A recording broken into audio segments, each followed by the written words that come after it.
Exercise 11.4, question number 4. The diameter of the moon is approximately 1/4 of the diameter of the earth. What fraction of volume of the earth is the volume of the moon? इस question में हमें क्या बोल रहे हैं कि moon की diameter अर्थ की डायामीटर के 1/4 है। तो सबसे पहले हम क्या करेंगे, हमें अर्थ की डायामीटर पता होनी चाहिए, तभी हमें मून की डायामीटर पता चल पाएगी।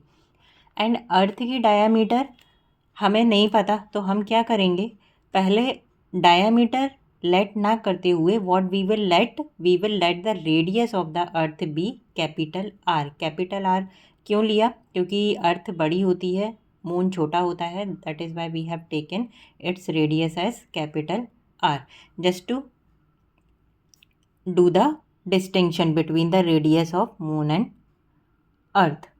So this is capital R. So therefore what we can say, diameter of earth क्या हो जाएगी, रेडियस की 2 टाइम्स होती है, तो यहाँ पे क्या हो गया हमारा 2R। अब अकॉर्डिंग टू क्वेश्चन क्या है, see diameter of moon is 1/4 diameter of earth, multiply हमने यहाँ पे लगा दिया क्योंकि टाइम्स बोल रहे हैं यहाँ पे। सो 1/4 what is the diameter of earth, it is 2R। सो 2 1 जा 2, 2 2 जा 4, डायामीटर ऑफ मून क्या हो गई, R/2। रेडियस ऑफ मून क्या हो जाएगी, डायामीटर ऑफ मून की हाफ हो जाएगी। सो हमने डायामीटर को किससे डिवाइड कर दिया, वी डिवाइडेड बाय 2। सो ये जो 2 है ये हमारा डिनोमिनेटर में चला जाएगा। So the radius of moon would become 1/4R। Now see what fraction of volume of earth is the volume of earth. Means हमें क्या करना है, एक तरीके से इसमें हमसे ये पूछ रहे हैं कि अर्थ के वॉल्यूम का कितना फ्रैक्शन वॉल्यूम ऑफ मून है। तो अर्थ हमारा बड़ा होता है, मून छोटा होता है, तो ऑब्वियस है कि अर्थ का ही कुछ वॉल्यूम का फ्रैक्शन ही हमारा मून होने वाला है, तो हमें वही फ्रैक्शन इसमें फाइंड आउट करना है। तो यहाँ तक आई होप आप लोगों को समझ में आया होगा। हमने सबसे पहले अर्थ की रेडियस को लाइट किया and we calculated its diameter, then हमने मून की डायामीटर फाइंड आउट की and then calculated the radius by dividing the diameter by 2। So now अब हमें क्या करना है, we will find out the volume of moon. As we all know that earth and moon are spherical in shape, so we will just use the formula of volume of sphere which is pi r cube. So this is pi, this is 4/3 pi, sorry 4/3 pi r cube. So 4/3 pi, what is r, what is r, volume के case में r would be 1/4r. So here volume of अर्थ क्या हो जाएगा, 4/3 पाई r, r यहाँ पे क्या है, capital R cube. सो अब हम क्या फाइंड आउट करेंगे, यहाँ पे दोनों का fraction.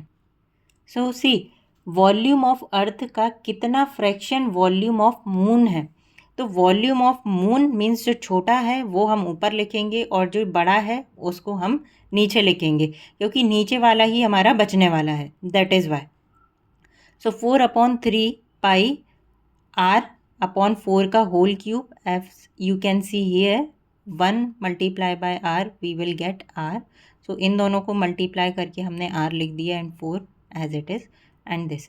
And what is volume of earth, we have written it in the denominator.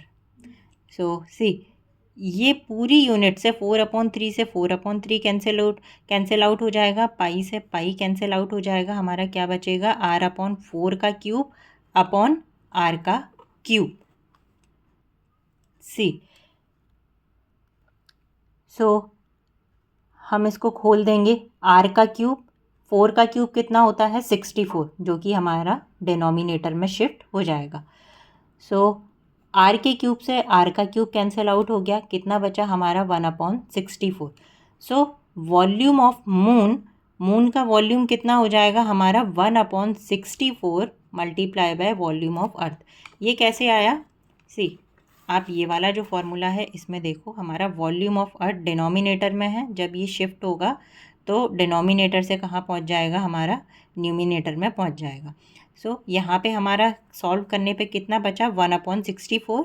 And जब हम वॉल्यूम ऑफ अर्थ को ट्रांसफ़र करेंगे just to get the volume of earth's fraction, तो ये हमारा मल्टीप्लिकेशन में चला जाएगा। See, volume of earth, hence the volume of moon is 1/64 the volume of earth. So this is question number 4। Next video में question number 5 discuss करेंगे। Thank you.